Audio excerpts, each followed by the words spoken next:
Thanks for joining us for City Council Comments. I'm Steve Ericson along with Councilmember Ward 1 Brad Greskowiak.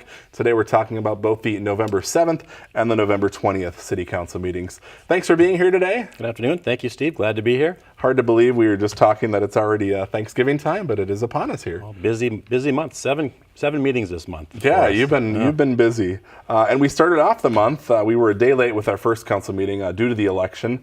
So we had that a day late, and we have some members that have been reelected. Right. Yeah, we met in special session to canvass the election results. Big day on election night, of course. A record turnout, as you know. Near record same-day registrations, record absentee ballots. Everything went very, very well.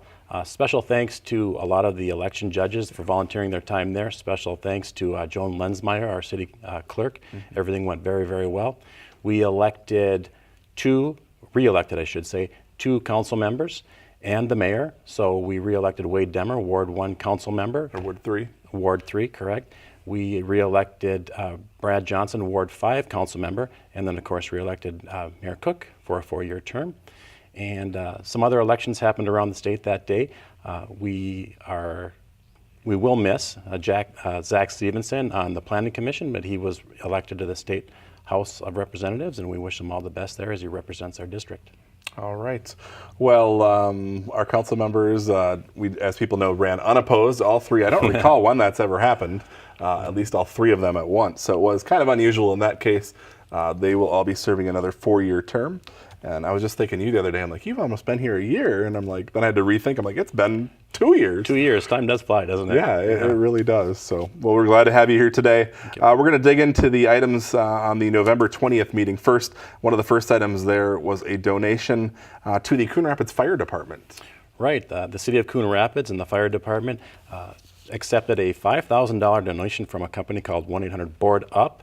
And that donation is going to go directly to providing fire alarms to folks that can't really afford them, and then suppression units that can go into kitchens over the fans like that to reduce the number of fire accidents in the Coon Rapids. So we're very thankful to them, and we're glad that this is part of our community.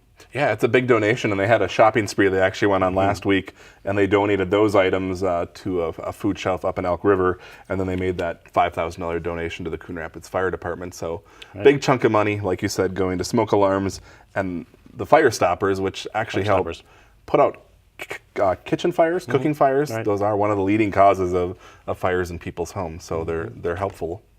Right. They're very helpful.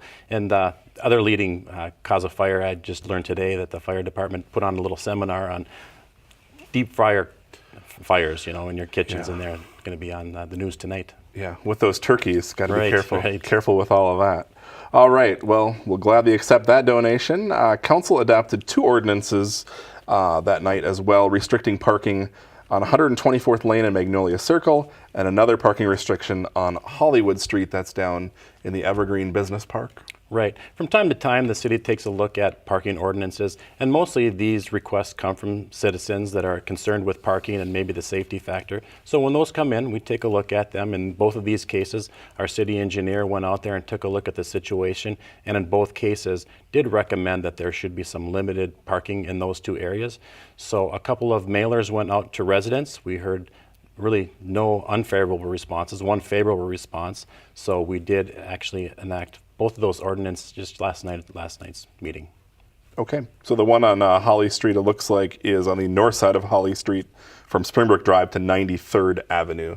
That's kind of over by the Quick Trip there. Right by the Quick to Trip, the south of correct. there, on that road. Okay. Council adopted an ordinance approving a zoning change. This is 101st Avenue and Foley Boulevard, kind of near the Holiday Station there. Right across from the Holiday Station store there on the corner of Foley and 101st. A piece of land that's sat vacant for quite a while, and it's part of a PUD. So there is a development that is interested in that piece of property, and right now it's zoned low density residential in the PUD district, and what they're requesting is a change to general commercial in the PUD, in the same PUD. So that'll allow them to move forward with their plans for a structure on that site. All right, and there were no objections to that zone change. Speaking of a developer that's interested in the project, council considered a PUD amendment and a final PUD site plan. This is for a self-storage facility at that location. That's correct. The developer came forward with plans to develop a 4-story enclosed self-storage facility on that site. So we believe it is a good use of the land. It's going to be kind of tucked in there, kind of facing Foley Boulevard and Highway 10, and then the others facing over to the Holiday Station store and commercial buildings behind that. So there were a couple of concerns with that. It did go through the Planning Commission with an approval on that, but some council members were concerned about potential light pollution, and we're sensitive to that with our neighbors in the surrounding area. The developer did agree to limit the light pollution or the light exposure that's going to be coming from that building. They did agree to use low and warm tone LED lights and not to exceed the light that is actually coming off some of those real bright lights at the Holiday gas station. In addition to that, there's going to be some very thick and some nice landscaping around the building to kind of tone that down as well. So we felt it's an appropriate use of the land, and it did pass last night on a vote of 6-0, one abstention by Councilmember Geisler. All right, and that was a long part of the meeting. We did have a significant discussion, mainly on that lighting part, but it sounded like the developer was willing to work with the city to make sure that isn't a nuisance to the neighborhood. Absolutely. The windows in that building, you're going to see through the windows and inside of the structure, and inside the structure is where that lighting is going to be. So they've agreed to limit the brightness of that lighting, and it should work out very well. All right, so I imagine at some point here we'll see construction on that project on that corner there. Correct. All right. Council considered a resolution and adopted it calling for a public hearing to establish tax increment financing district 1-33. This is over in Port Evergreen. This is in Port Evergreen. It's a piece of property that is basically bordered by 610 and University Avenue. It's tucked right in there behind the Holiday Inn Express back there. It's a piece of property that has sat vacant for decades. Yeah. It's been for sale for decades. And there is a developer that's interested in putting up a 184-unit affordable housing project on that site. And the way that they are coming forward with that project is they're requesting state tax credits, as well as they need some assistance from the city in terms of a tax increment financing district. So before we can move forward with any of that, we have to hold a public hearing before we can establish a TIF district. So we took no formal action last night at the meeting in terms of creating the district. All we did was approve that a public hearing will take place, and that's going to be on January 15th. So now we have a couple of months between now and the 15th to really take a real deep dive into the project. What are the benefits to our community and the existing infrastructure around the site? So that's what we did last night. All right. So again, like you said, it not formally approving a TIF district. This just essentially calls for the public hearing. And TIF sometimes can be controversial. Some folks have different opinions on what it should be used for. Right. I know some folks think if you're rezoning it or re-improving an area, fine with TIF to put something else there. But if it's a vacant piece of land like that, should it be used for a project like this? Well, and that's a good point. I mean, TIF has historically been used to take a piece of property that was blighted, for example, and we had some of that on Coon Rapids Boulevard. Yeah. We used some TIF financing to brighten up some of those areas in there. In this case, it's a vacant piece of land, so we'd be basically taking down trees and constructing something there. On the other hand, affordable housing is most likely a good use of TIF financing, but we want to make sure that whatever goes in there fits well in our community, and we're looking into the future, 20, 30 years down the road. What is this going to be like? What is our return for this community going to be? And those are the things that we're going to be looking at over the next couple of months. I do encourage the public to take part in this process. The public hearing is 2 months away, plenty of time to learn about the project and voice any concerns at that particular meeting. All right, and the issue with TIF, if folks don't understand it, it basically captures that money that would have gone to property taxes, correct? And that's not on the tax rolls for whatever number of the years the district is in place? That is correct. So in this situation, what is going to be proposed if the district is created would be a 15-year tax increment financing district. So for those 15 years, the city, the county, the school districts do not collect the incremental tax base on that. So essentially what we would be doing is creating a neighborhood in this area, I mean a significant neighborhood of maybe 1,000 people, and the taxes to support the roads and the infrastructure and the police and fire wouldn't be available. So those are the things that we have to take a look at and make sure that we can soundly finance those things and that additional load on our community. Yeah, but then the trade-off is having this new developed project, these people here that will eventually, be paying on the tax roll and the value in the city. And that's really why tax increment financing is seen as a benefit in this case, because if you see this new development, that a lot of times spurs other development in the area. And we've got other businesses that are investing in our community, so all these things kind of flow together. It's a real big picture. And I'm glad that we've got a couple of months now to really take a look and a deep dive into all this, so we have a better informed decisions to make. All right. Well, again, the public hearing will be coming up at the council meeting on January 15th. That's open to anybody that wants to make comments. And like you said, we'll be talking about more about this and learning more about it here in the next 2 months. We sure will. All right. Council considered a resolution and actually adopted a resolution awarding the sale of nearly $11 million in general obligation bonds, correct? That is correct. These bonds will fund major capital investment infrastructure projects for the city. There's actually 3 bond issuances here. There is one bond issue to support the 2019 street reconstruction projects. There's another bond issuance that is going to be replacing some of our water mains and sanitary sewer infrastructure. And the last bond issuance is the 4th installment of the 2013 park referendum bonds. So about $4 million worth of bonds being spent there to finish up our parks. So one of the nice things about this is that our city enjoys a very, very high credit rating, AAA 1, which is just one stop next to the very highest credit rating that you can get. So this was a very, very competitive bond issuance. We came very favorable interest rates on these bonds, and our city does well with our budgetary practices and our low debt currently to give us that good bond rating, allows us to borrow money at a very, very low interest rate. All right. Well, they know what they're doing, right? So we do. leave all that work to them because I don't always totally understand all these bond issues and what we're doing here, but it sounds like we're getting a good deal as far as interest rate goes because of our credit rating. That is correct.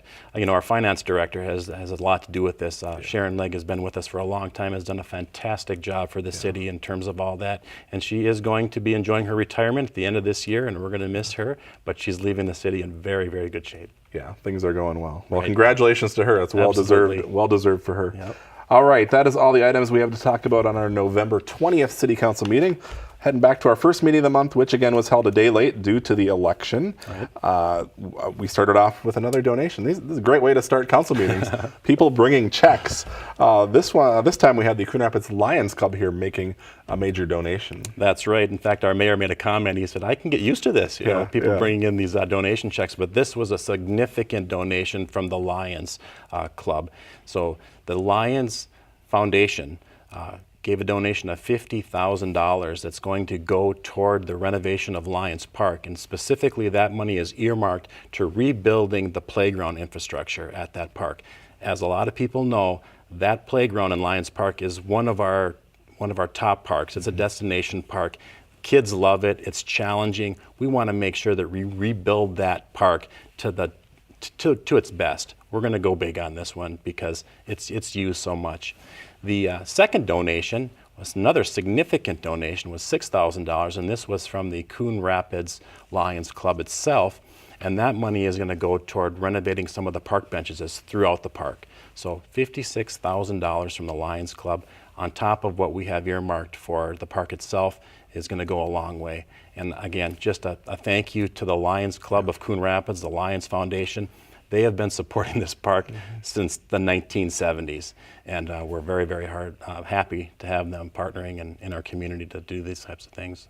Yeah, well, I know they're very proud of it, and they take good care of it, and I imagine they'll be doing even more with the donations and making sure everything is working good, and that park, again, will be renovated. It's the last major park to be renovated in the bond issue, correct? That is correct. That's going to be our final park from the bond issuance. It's going to be renovated in 2019. There is some money left that is all earmarked now for trails. The next and last phase of the park referendum is going to be making sure that all of our trails are fully connected throughout the city, east to west, north to south, and we're very, very close to that. Yeah. Well, it's hard to believe. That was November 2013, I think, when voters approved the park bond issue. So, and it's nice. We've got a lot to show for it. Our parks are in really, really great shape. Yeah. Two new parks, or renovated parks, are going to open up in the spring of next year. Riverwind is going to open up, and then Crooked Lake Park is also going to open up. Both very nice upgrades. Yeah, well, that's awesome. All right, moving along. Council adopted a resolution accepting the Anoka County Business and School Recycling Grant. This is up for the Bunker Hills Golf Club. That is correct. We accepted a $6,000 grant from Anoka County, and really this all goes to the recycling containers that we have around Bunker Lake. We are going to add new recycling containers, and I think more importantly, we're going to upgrade and get dollies for these recycling containers, because we didn't have the dollies, which wore out some of the equipment a little bit prematurely. So now with this additional money, we're getting new equipment, new dollies should take us into the future. There's more people out there. There's more recycling going on. It's all a great thing, and thanks for the partnership from Anoka County on this. Yeah, it's about $10,000 it looks like here, and like you said, the dollies will certainly add when they get the new equipment, and also adding some new containers because of the growth that's happened up there. Absolutely. Yeah. All right. Moving forward here, we had, speaking of the golf course, a resolution awarding a contract. This is for the final phase of bunker renovations at the course. This is phase 4, the final phase. We've been doing this over the last 3 years. In fact, I think we talked about it about a year ago when I was here at your desk. And what Bunker Hills has been doing over these last few phases is upgrading the golf course. It's a destination golf course, a premier golf course. We're very happy to have it up here, blessed to have it up here. And they are redoing mostly the sand bunkers. The playability has changed a little bit out there. The sand bunkers are a little bit smaller. They're relined. There's going to be less maintenance on them. The first 3 renovations went over very well, and this is the final phase of that. Okay, so this is the west course bunkers, apparently, that's going here. And the bid was for about $314,000 from the Hartman companies. And the overall project cost is about $495,000, it looks like. Right. So it's a big expense, but it is a premier golf course in the area, and we're happy to have it up here. All right, and the golf course is a special revenue fund, so all the money that's raised out there, basically they're using that money to do these improvements. That's correct.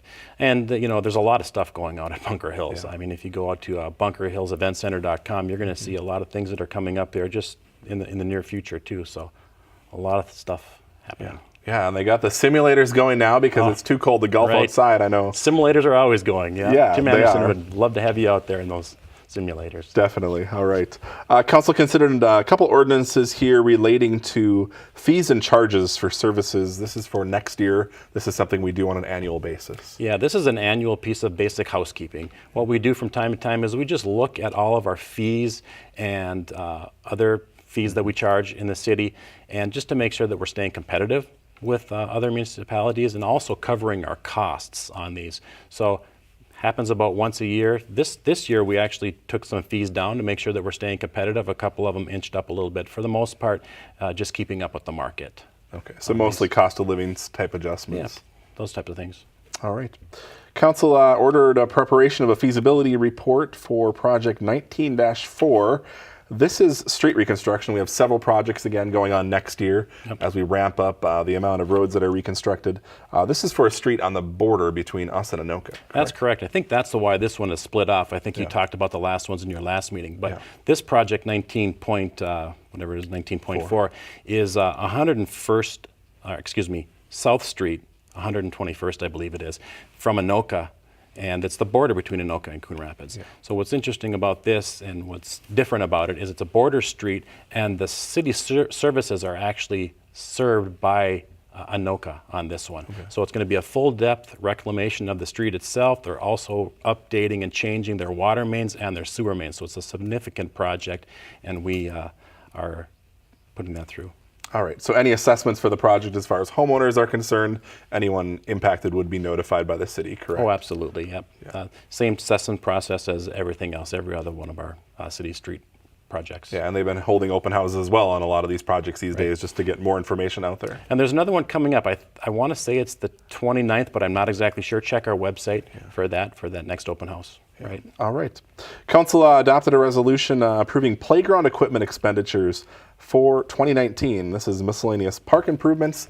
We have another park that's going to see improvements. Right. Tower Park over there on Crooked Lake Boulevard. This is actually in the 2019 budget to update that playground equipment on that. But the playground equipment manufacturer came forward with us, knowing that they'd already provided us the quote, and said, if you can get your order in 2018, we'll give you a substantial discount. We did this with the park last year and saved literally tens of thousands of dollars on the project. So this is a 20% savings for the city. So we made some budget adjustments to make sure that we could take advantage of that, save our taxpayers some money on this. All right. So again, you said Tower View Park, which is over by Crooked Lake Library and the Water Tower, if you're not familiar, off Crooked Lake Boulevard there in Northdale. They'll be seeing this new playground next year. Right. One of over 40 parks in the city, so they're all over the place, aren't they? Yeah, we have a lot, that's for sure.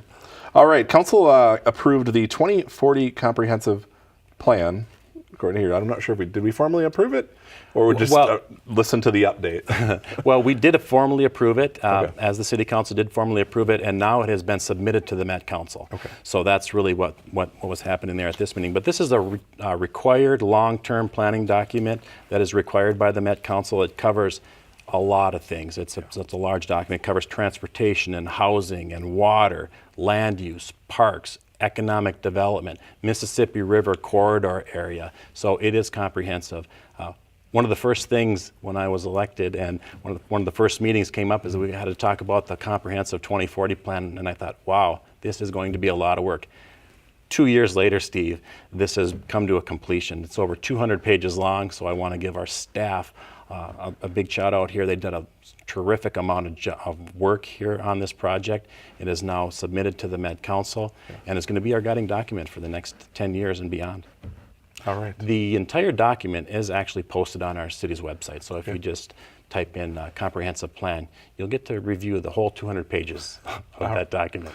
Sounds entertaining. Oh boy. If you need some sleeping material some night, head onto the city website, coonrapidsmn.gov. A lot of work went into it. Proud of our staff. Yeah, you don't think about all the time that it takes to put together these documents, and as monotonous as it seems to some of us, people make a living doing this. So. Yeah. The mayor asked in the meeting, well, now what are you going to do with all your time? And the answer was implement. I mean, a lot of big plans here, and a lot of planning went into it to implement too. Yeah, and this thing with our land use and our zoning has to match, and then you put this all in a document, so then when we go to make land changes, like for the project, that's where all that stuff comes into play.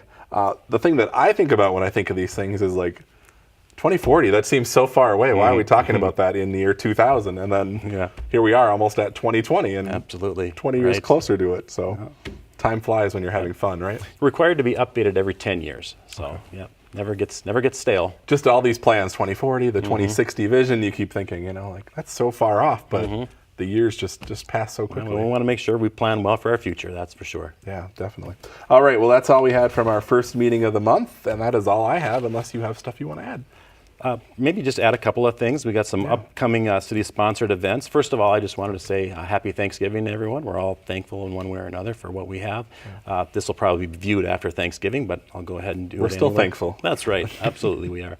A couple of things coming up. We've got Toys for Joy. It's a skate at the Coon Rapids Ice Center coming up on Sunday, November 25th. Bring a toy and get 2-for-1 skating passes. It's just a fun way to help a good cause in this case. Also coming up at the Coon Rapids Ice Center, December 16th, Skate with Santa, 5:30 to 7:30 p.m. And I mentioned Bunker Hills Event Center. There's a lot of stuff going on over the next month out there. Holiday, our first annual Family Holiday Dance. So that'll be Friday, December 2nd, 6:30 to 8:30. You can get information on that at bunkerhillseventcenter.com. A lot of things going out there. Also coming up out there, Santa Breakfast. We'll have a Santa Breakfast December 15th, 9 a.m. to 11. And then also out at the Event Center, holiday shows are going on December 21st, I believe, through the 30th. But check that website and A lot of fun things happening out there. Yeah, and it's a little different this year. I know they used to do one around Thanksgiving and go through the New Year. They're doing basically like the last 2 weekends of the month That's exactly what it is. for Yeah. this show this year. So. Yeah, right. So yeah, again, check it out. You can get more information by going to the Bunker Hills Event Center website and ticket information as well.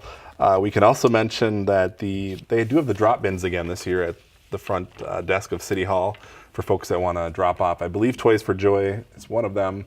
They usually do Granny's Christmas Closet, which helps seniors in need with clothing, and then also the ACBC food shelf. That's right. So those bins are out in the lobby at City Hall if you want to drop anything off there. And I also just noticing the holiday lighting contest is underway right now. People can enter if they want to enter their display, and they can win a cash prize. I have noticed some houses already lit up, so there's a lot of people excited about that. Yeah, if you haven't, you're kind of late now. I mean, right. I feel like things start right around Halloween, right? All right. Anything else that you want to add? I don't think so. I think we're in pretty good shape. Thanks, Steve, for having me. Yeah, your first 2 years have gone well? They have gone well. Yep, I enjoy serving the city. I think we've got a well-run city, as was reported in some of the budget documents this year, the comprehensive plan. Great group of people doing a lot of hard work, keeping their city the way it is, All right. and improving. All right. Well, we appreciate your time today and being right. here talking to us about our 2 meetings. Thank you at home for watching, and we'll see you back here again after our final 2 meetings in December.